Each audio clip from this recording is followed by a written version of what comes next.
Okay, so this is the second part of the video on classification. We ended with the slide on the three domains, and I'm going to continue with the next slide, which is phylogeny and cladograms. This picture is showing a cladogram. I'll explain it at the end of the slide.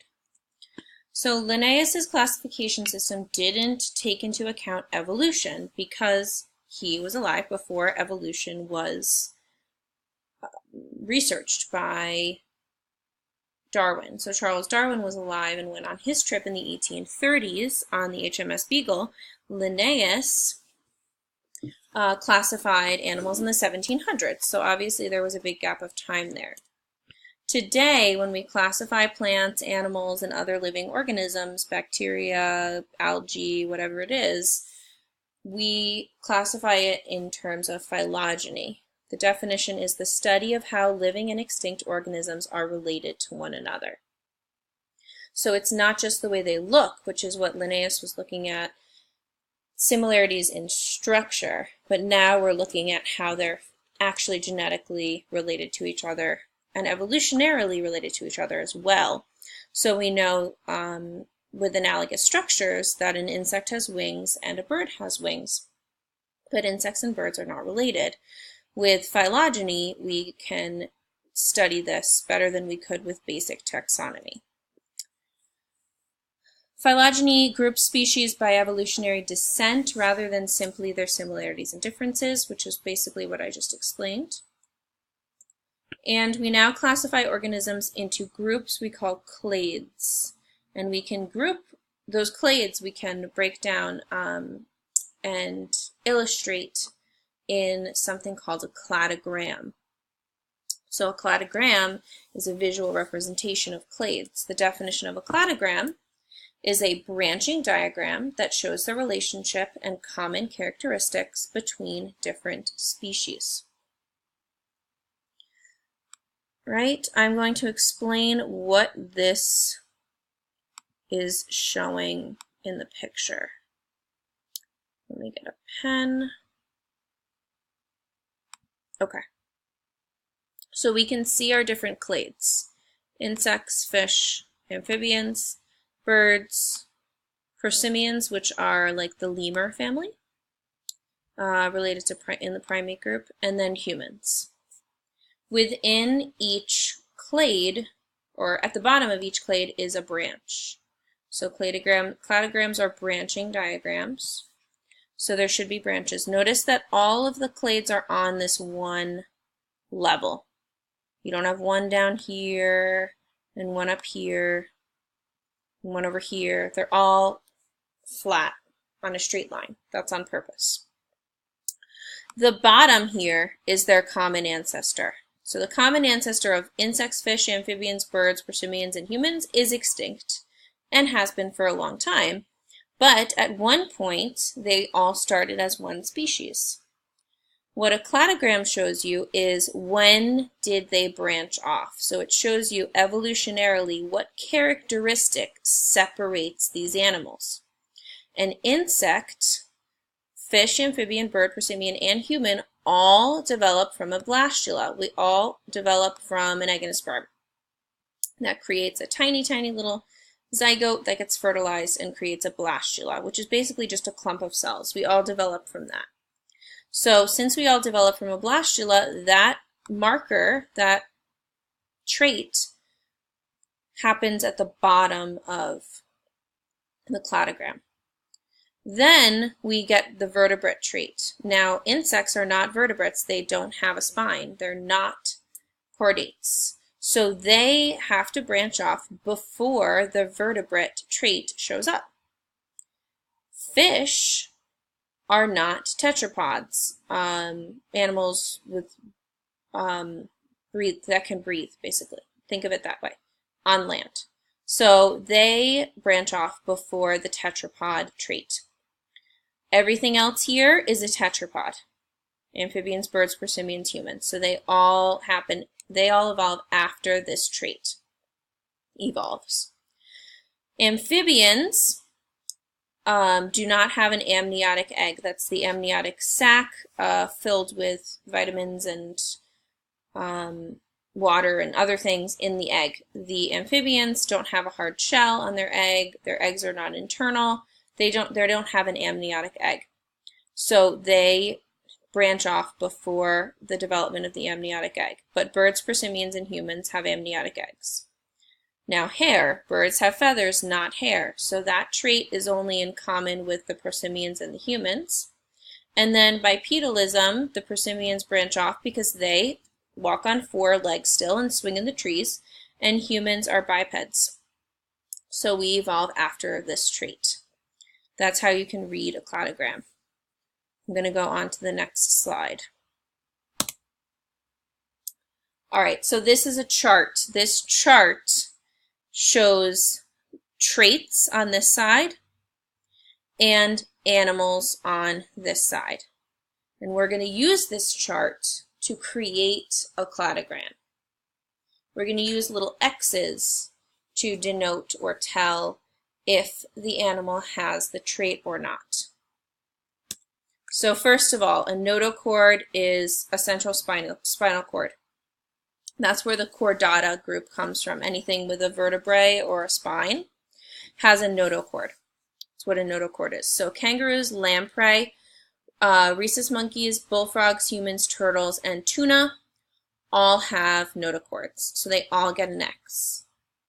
Now, paired appendages.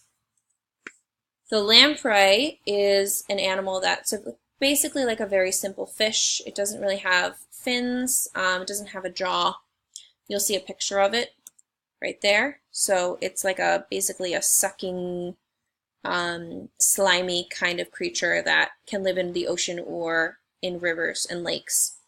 And it does not have paired appendages. Obviously, you can tell it doesn't have fins. So, and it doesn't have flippers, and it doesn't have arms. So it does not get an X. Now, paired legs. We also lose the tuna. The tuna does not have legs. It's a fish. Everything else does. Amnion is that animal, the animals with the amniotic sac in development with the egg. So frogs, again, just like in the last picture we looked at, frogs are not amniotic. Mammary glands, so that's got to be mammals. So I bet you can guess what animal we're going to lose now that doesn't have mammary glands and is not a mammal. If you guessed turtle, you're correct. But monkeys, humans, and kangaroos, they're mammals. Now, what has a placenta? Kangaroos do not have a placenta. Kangaroos are marsupials.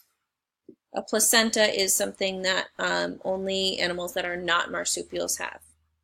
And then a foramen magnum forward is a trait that humans have. It's a part of the brain.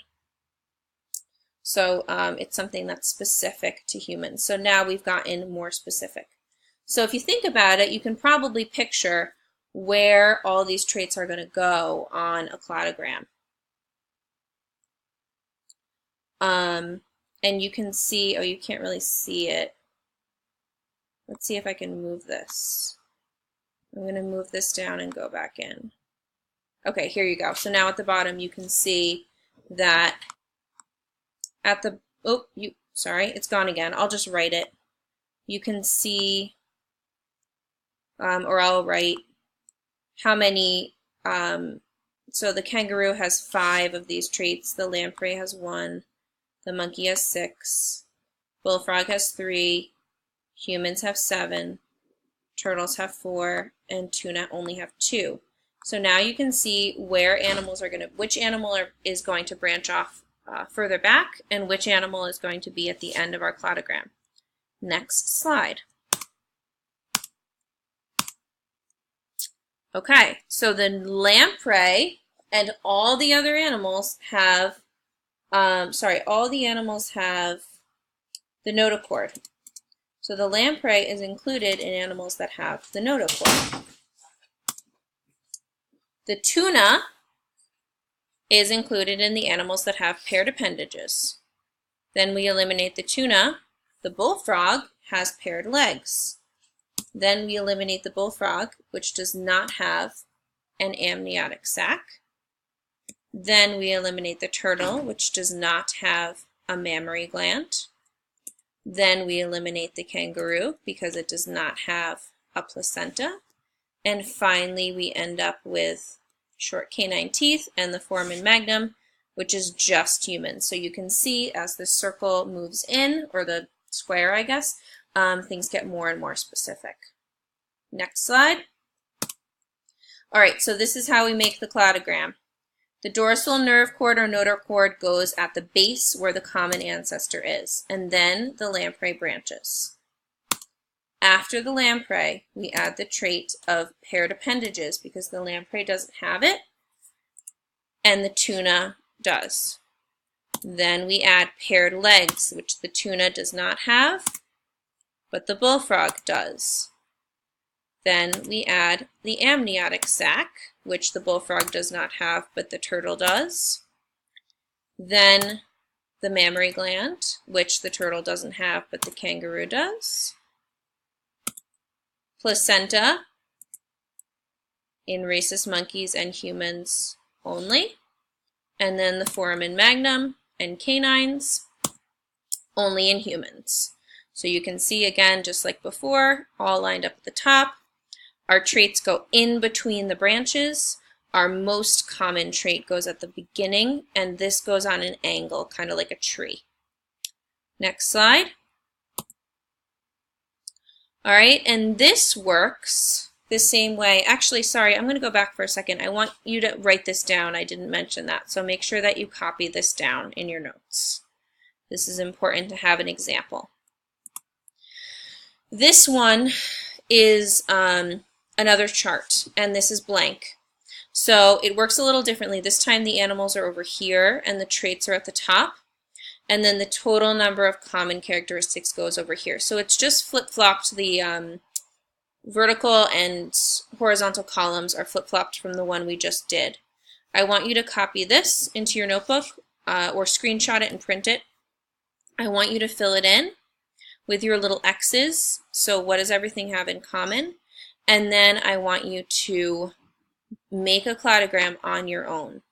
I'll start it for you, and then this will be the last thing that we do. I'll start it for you with the paramecium because you don't necessarily know what a paramecium is, but we did look at it under the microscope in that lab earlier in the year. A paramecium does not have opposable thumbs. It does not have a placenta or hair or an amniotic sac or a vertebral column.